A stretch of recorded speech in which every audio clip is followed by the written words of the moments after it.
누가복음은 특별히 1장은 3개의 예언이 나오게 됩니다. 첫 번째는 세례 요한의 태어날 것을 예언하고, 두 번째는 예수님의 탄생을 예언하고, 이제 마지막 이 세 번째가 오늘 이 사가랴의 예언입니다. 이 사가랴 예언의 핵심은 구원의 메시아가 올 것이다 라고 하는 것이에요.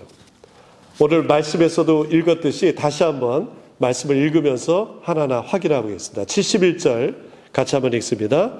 우리 원수에게서와 우리를 미워하는 모든 자의 손에서 구원하는 일이라.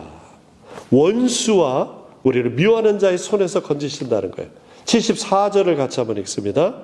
우리가 원수의 손에서 건지심을 받고, 마지막으로 78절과 79절입니다.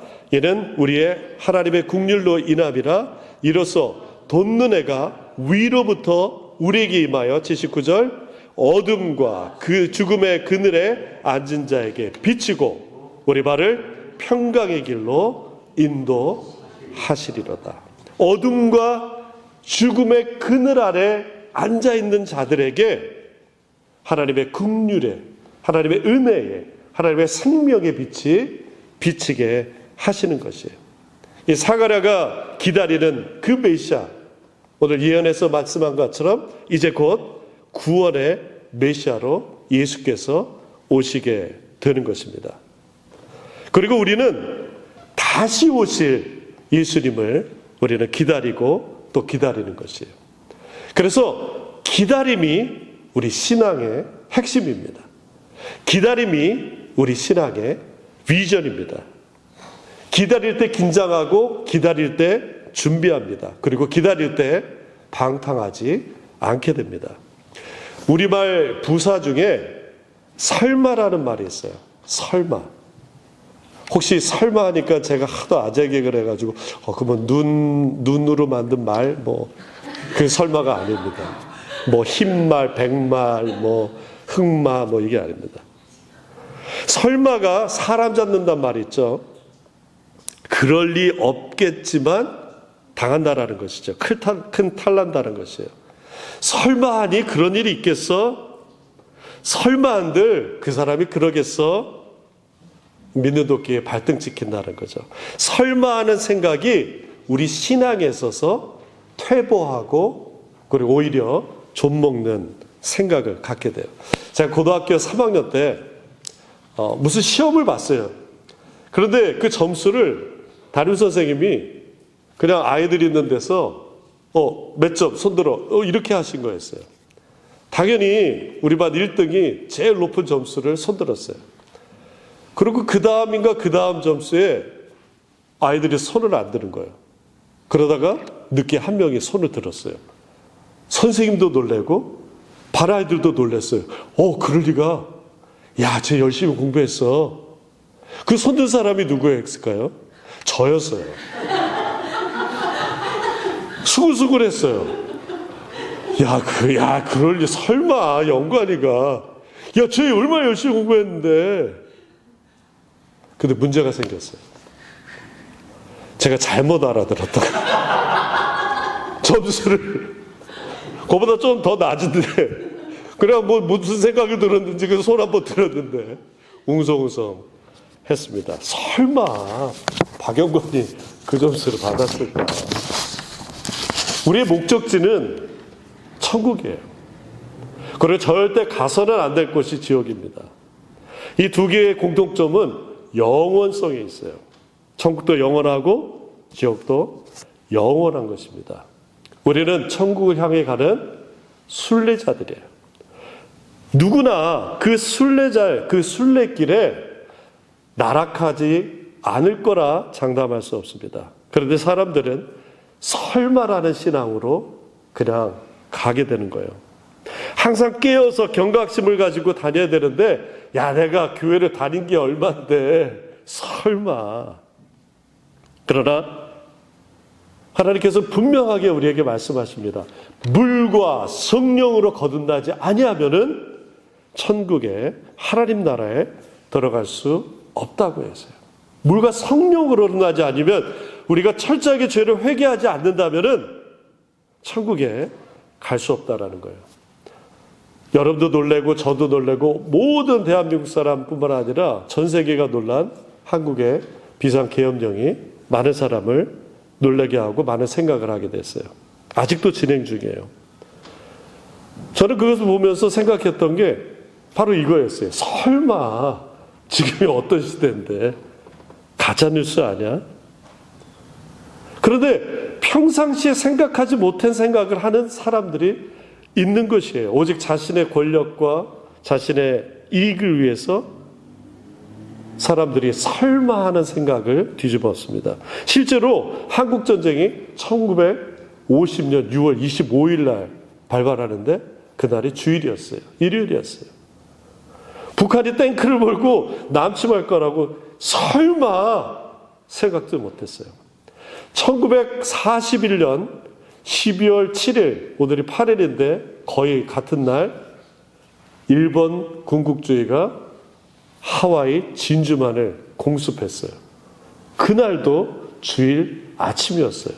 사람들이 주일 쉬거나 아니면 교회 가려고 준비할 때 비행기가 공습을 했습니다. 설마 했어요. 9.11 테러는 어떻습니까? 상상을 하지 못하던 그런 일 아니겠습니까? 설마 했습니다. 우리 신앙에서도 설마 신앙이 우리를 병들게 만들어요. 하나님의 말씀에 기준하지 않고 그냥 내 생각으로, 내 피셜로, 내 기준으로 설마 하나님이 그렇게까지 하겠어? 내 기준으로 판단하면 안 된다는 것이에요. 아유, 그렇게 착한 사람이 천국 가야지. 그렇지 않으면 누가 가겠어? 아닙니다. 회개하지 아니하고 물과 성령으로 거듭나지 아니한다면 천국에 갈 수 없는 것이에요. 기독교 잡지 크리스찬 포스트에 댄 넬젤이라는 분이 작년에 기사를 하나 올렸어요. 제목은 이거예요. 당신은 천국에 들어갈 수 있을까요? 라는 기사였습니다. Will you be allowed to enter heaven이라는 기사예요. 천국문에 의자 3개가 있다라는 거예요. 맨 오른쪽에 있는 의자는 자기가 착한 행실, 자기가 열심히 행위로서 100% 의지해서 천국 갈 수 있다고 믿는 사람의 의자라는 거예요. 또 왼쪽에는, 다른 쪽에는 50%는 내가 그래도 열심히 해야지, 그리고 50%는 그래도 예수 그리스도의 보혈의 피로 내가 구원받지라고 생각하는 거예요. 그리고 마지막 가운데 있는 의자는 내가 착한 일을 많이 해도, 내가 좋은 선한 행위를 많이 함에도 불구하고 구주의 구속을 의지하여 100% 예수의 희생, 그리고 내 공로는 0%라고 신뢰하며 나가는 그 사람이 구원을 받는다라는 것입니다. 그래서 이 댄 목사님은 야고보서 2장 10절의 말씀을 인용하면서 누구든지 온 율법을 다 지키다가 한 가지에 걸려 넘어지면 모든 것이 범한 죄가 된다라고 지적합니다. 그러면서 오직 천국에 들어갈 수 있는 유일한 소망은 우리 죄를 완벽하게 희생하신 그리스도를 믿는 것밖에 없음을 기억하라고 당부하고 있어요. 그리고 그 마지막에 이렇게 소개합니다. 천국 문 앞에 서서 주님께서 3개의 의자 중에 하나에 앉으라고 초대하는 모습을 상상해 보세요. 가운데 의자는 낙원으로 환영받는 신자들을 위한 것이고, 바깥쪽 2개의 의자는 천국에서 영원한 삶을 얻으려고 노력하는 사람들을 위한 것입니다. 슬프게도 그들은 하나님의 명령을 어긴 것에 대한 영원한 형벌을 치르기 위해 지옥으로 보내질 것입니다. 좀 오래된 기사인데요. 1997년에 데저트 뉴스라는 잡지에 수록된 글이에요. 미국 성인 1000명을 대상으로 앙케이트, 설문조사를 했어요. 거기 질문이 이것이에요. 미국인들은 천국에 들어갈 수 있을 것이라 확신합니까? 라는 질문이었어요. 그러니까 벌써 거의 한 20년 전, 꽤 오래전 일이기 때문에 거기 호명되는 사람들은 그때 유명했던 사람들이에요. 설문조사에 이렇게 응답했어요. O.J. 심슨은 천국에 갈 확률은 19%밖에 안 된다.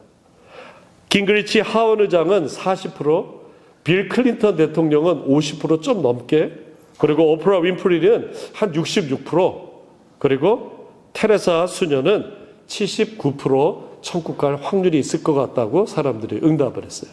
그런데 가장 높은 수치인 87%에 해당하는 사람이 있었어요. 누군지 아세요? 사람들이 87% 천국 갈 수 있다라고 응답한 사람은 자기 자신이라고 했어요. 나는 갈 수 있다. 다른 사람은 모르겠고, 저 빌 클린턴도 뭐 이상한 짓 해가지고 한 50%좀 넘고, 아무리 착한 우리 테레사 수녀도 79%밖에 안 된다. 그러나 나는 천국 갈 거 같다라고 자기 뇌피셜로 얘기한 사람이 그렇게 많다라는 겁니다. 자기 자신이 기준이 되는 것이에요. 우스갯소리로 그런 얘기 있잖아요. 어느 목사가 죽어서 이제 천국을 갔어요. 그런데 예수님께서 그냥 버선발로 나오셔가지고 너무너무 막 격하게 환영을 하다는 거예요. 그런데 먼저 천국 간 장로, 집사, 권사님이 예수님께 막 컴플레인 했대요. 아니, 우리가 올 때는 저렇게 막 환영하지도 않으시면서 어떻게 목사가 왔다고 저렇게 환영합니까? 아니, 이 땅에서도 목사가 대접받았는데 천국에서도 그렇게 하는 겁니까? 예수님께 좀 볼멘 소리를 했대요. 그랬더니 예수님이 이렇게 말씀하셨대요. 야야, 너희들은 집사, 권사, 장로들은 많이 오는데 목사는 너무 오랜만에 와가지고 내가 너무 기뻐가지고 이렇게 환영을 한 거야 라고 얘기했대요. 그런데 또 다른 얘기가 또 있어요. 개척교회 목사는 천국에서 제일 좋은 자리에 있다라는 얘기가 있어요. 그런데 이 모든 것이 다 자기 생각이라는 것이에요. 모든 기준이 내 기준으로 해서는 천국 갈 수 없는 것이에요. 설마 내가 지옥에 떨어지겠어? 설마 내가 천국에 못 가겠어? 내가 교회 다닌 게 얼만데, 내가 교회 봉사한 게 얼만데, 내가 교회에 낸 헌금이 얼만데, 내 생각으로는 갈 수가 없는 것이에요. 예수님께서 말씀하십니다. 누구든지 하나님 나라를 어린 아이와 같이 받들지 않는 자는 결단코 천국에 들어가지 못한다고 말씀하셨어요. 내 생각으로 안 돼요. 목회수상에도 썼는데 파리대왕이라는 소설이 있어요. 윌리엄 골딩이라는 사람이 쓴 글인데, 인간의 어떤 폭력성과 그 권력욕과 인간의 본성을 잘 드러내는 소설이에요. 아이들을 잔뜩 실은 전쟁통에 그 비행기가 무인도에 추락합니다. 아이들만 남았어요. 근데 아이들이 어른 못지않게 아주 잔인하고, 그리고 권력욕과 그 다음에 어떤 생존력이 그렇게 보이는 생활을 하게 되는 것이에요.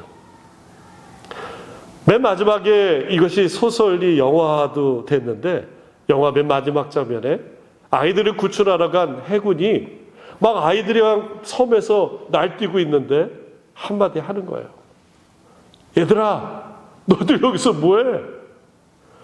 그 아이들은 거기서 심각하고, 그 아이들 거기서 권력을 잡기 위해서, 또 그 아이들은 거기서 막 잔인하게 살고 있었는데 해군이 얘기하는 거예요. 구출하러 온 얘기가, 너희들 여기서 무엇 하는 것이야 하는 거예요.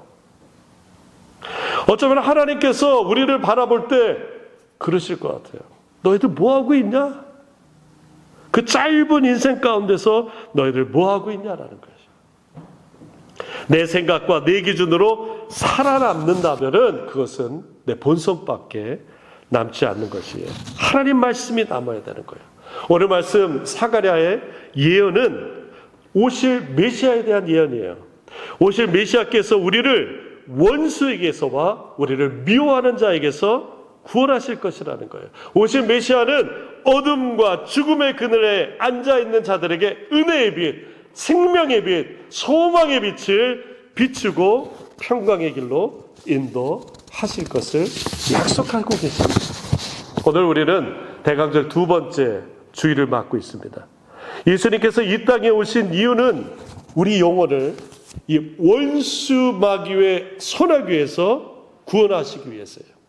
예수님께서 이 땅에 오심은 어둠과 죽음의 그늘 아래, 그리고 영원히 지옥 갈 수밖에 없는 그 영혼들을 구원하기 위해, 평강의 길로 인도하시기 위해 이 땅에 오신 것입니다. 오직 예수 그리스도 공로 의지하여 구원받는 사람들이 되고자 오신 것이에요. 우리는 예수 그리스도의 거룩한 보혈로 어둠과 죽음의 그늘에서 빛의 세계로, 영원한 생명의 세계로 인도함 받은, 구원받은 사람들이에요. 이렇게 구원받은 사람 중에 대표적인 한 분이 C.S. 루이스라는 대표적인 영국 작가입니다. C.S. 루이스는 처음에는 예수를 안 믿고 거부했어요. 그의 책 고통의 문제라는 책에서 그가 무신론자일 때 이렇게 얘기합니다. 이런 질문을 받았어요. 왜 하나님을 믿지 않느냐? 이에 대한 루이스의 대답은 이랬습니다. 우주를 보십시오. 얼마나 어둡고 차가운가. 자연계를 보십시오. 서로 먹고 먹히지 않습니까? 그들은 삶은 그 자체가 고통입니다. 인간은 어떤가요? 역시 삶 자체가 고통이 아닙니까? 가난, 사기, 전쟁, 질병, 테러가 난무합니다. 그리고 그런 우주를 자비롭고 전능한 영의 작품으로 믿으라고 한다면 저는 모든 증거가 오히려 반대의 결론을 가리키고 있다고 대답하겠습니다. 즉, 우주의 배후에는 어떤 영도 존재하지 않거나 선과 악의 무관심한 영이 있거나 아니면은 악한 영이 존재하거나 셋 중에 하나일 것입니다. 그는 똑똑한 머리로 생각했지만 방황하고 하나님을 알지 못하는 삶을 살았어요. 그러던 그가 하나님을 만나 회심하고 다음과 같이 고백합니다. 1929년 여름학기 나는 손을 들었다. 하나님이 하나님이심을 인정하고 무릎 꿇어 기도했다. 그날 밤 나는 영국 전체에서 가장 맥 빠지고 마지못한 회심자였을 것이다. 겸손하신 하나님은 그런 회심자까지도 받아주신다는, 지금도 가장 밝고 확실한 그 사실을 그때는 몰랐다. 하나님의 엄하심이 사람의 관대함보다 더 자비롭고 그분의 강권하신 덕분에 우리는 해방되었다. 우리는 하나님의 영이 함께 하심으로 예수 그리스도를 주님으로 영접하여 해방받은 사람들입니다. C.S. 루이스 말과 같이 우리는 죄와 사망의 법에서 해방되었어요. 우리가 예수를 믿기 전에는 죄와 사망의 법에서 살았지만, 그러나 우리는 예수 그리스도의 보혈의 피로 말미암아 생명의 성령의 법으로 사는 사람인 줄 믿으시기 바랍니다. 더 이상 죄와 사망의 법이 우리를 붙잡지 못해요. 더 이상 죄와 사망의 법이 우리를 구속하지 못함을 믿으시기 바랍니다. 예수께서 이 땅에 오신 이유는 죄인을 불러 회개시키고자 하심이에요. 예수님을 만나는 것을 나는 의로운데, 나는 착한데, 나는 별로 잘못한 건 없는데 라고 고백하면은 예수님 만나기 어렵습니다. 그러나 나는 죄인입니다. 내가 하나님 앞에 죄를 회개합니다라는 마음으로 가는 자, 예수님을 만날 수 있을 줄 믿습니다. 마지막 심판날 알곡과 죽정이로 나눈다 그러셨어요. 왜 하나님은 교회를 세우시고 교회를 유지시키고 또 교회를 계속 늘려가시는가? 그 이유는 마지막 날 천군 천사 나팔 불 때 하나님이 개인을 부르시면서 동시에 교회로 부르시기 때문에 그렇습니다. 우리 PPT 한번 볼까요? 데살로니가 전서 4장 16절에서 17절입니다. 우리 같이 한번 읽습니다. 주께서 호령과 천사장의 소리와 하나님의 나팔 소리로 친히 하늘로부터 강림하시리니 그리스도 안에서 죽은 자들이 먼저 일어나고 그 후에 우리 살아남은 자들도 그들과 함께 구름 속으로 끌려올려 공중에서 주를 영접하게 하시리니 그리하여 우리가 항상 주와 함께 있으리라. 그리스도 안에서 죽은 자들이 먼저 올라간 다음에 어떻게 한다고요? 우리 살아남은 자들이 올라간다는 것이에요. 마지막 심판의 날 교회는 그리스도의 신부로 부름을 받았어요. 에베소서 5장 뒤에 있는데 한번 볼까요? 우리 25절 같이 한번 읽습니다. 남편들아 아내 사랑하기를 그리스도께서 교회를 사랑하시고 그 교회를 위하여 자신을 주신 것 같이 하라. 첫 번째는 남편들한테 이제 책망하는 거예요. 남편들아. 여기 남편이 이제 3분 계신데, 남편들아. 대답을 안 하시네요. 남편들아. 근데 우리 권사님 아까 찬양하는데, 오늘 아까 말씀처럼 어린아이처럼 막 찬양하는 거예요. 처음에는, 평소에는 좀 무게를 좀 잡고 계시잖아요. 딱 이렇게. 그래 찬양하는데, 정말 하나님께서 너무너무 기쁘게 받아주실 것 같아요.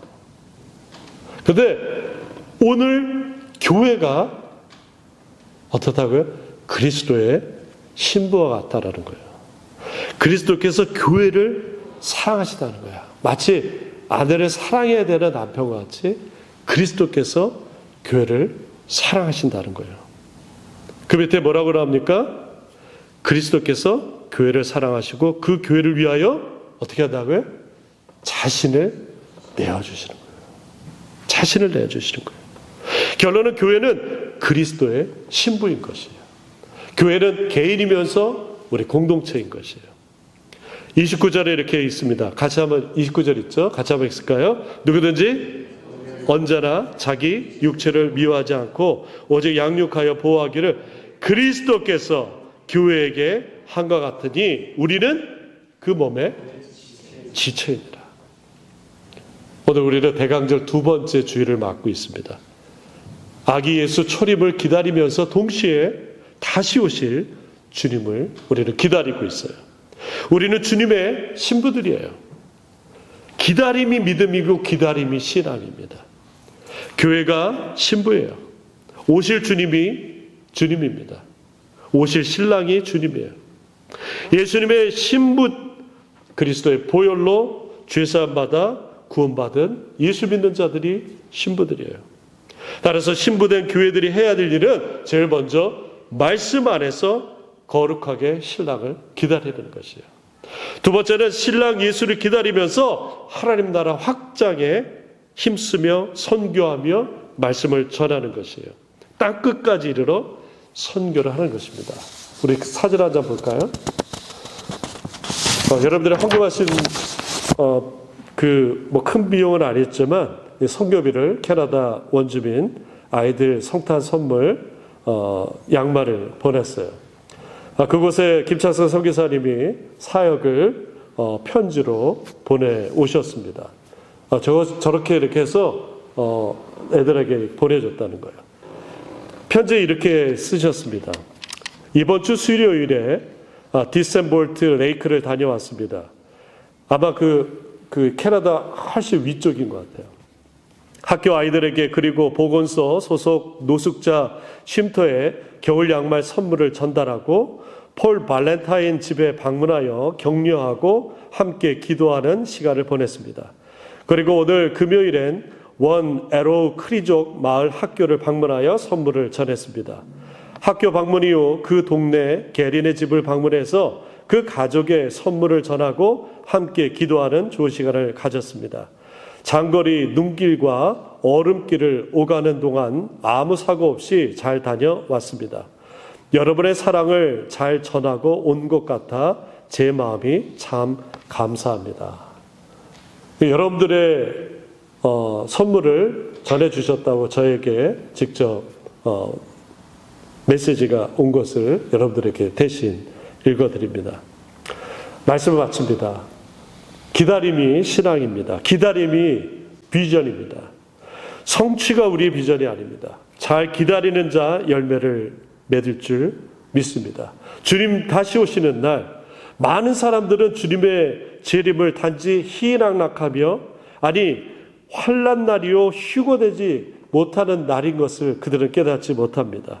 그러나 주님 기다리는 사람들, 주님 올 때까지 신부처럼 단정하고 경건하고 성결하게 살기를 바랍니다. 주님을 기다리는 사람, 천국 잔치를 정말 손꼽아 기다리는 사람인 줄 믿습니다. 주님 오실 때까지 기다리는 것이 우리의 비전입니다.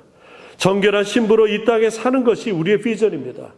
주님 오실 때까지 선교하며 하나님 나라 확장에 힘쓰는 것이 우리의 비전인 줄 믿으시기 바랍니다. 오늘 말씀 기억하시면서 함께 기도하겠습니다. 정결한 신부로 살게 하옵소서. 하나님 나라 확장에 힘쓰게 하옵소서. 우리 함께 기도하겠습니다. 아버지 하나님 감사합니다. 정결한 신부로 하나님 이 땅에서 살게 하옵소서. 신랑 주님께서 오시기까지 하나님 이 땅에서 거룩한 신부된 교회로서 하나님 주님을 기다리며 하나님 이 땅에서 정결하게 이 땅에서 하나님 나라 확장에 힘쓰며 하나님 살게 하여 주시옵소서.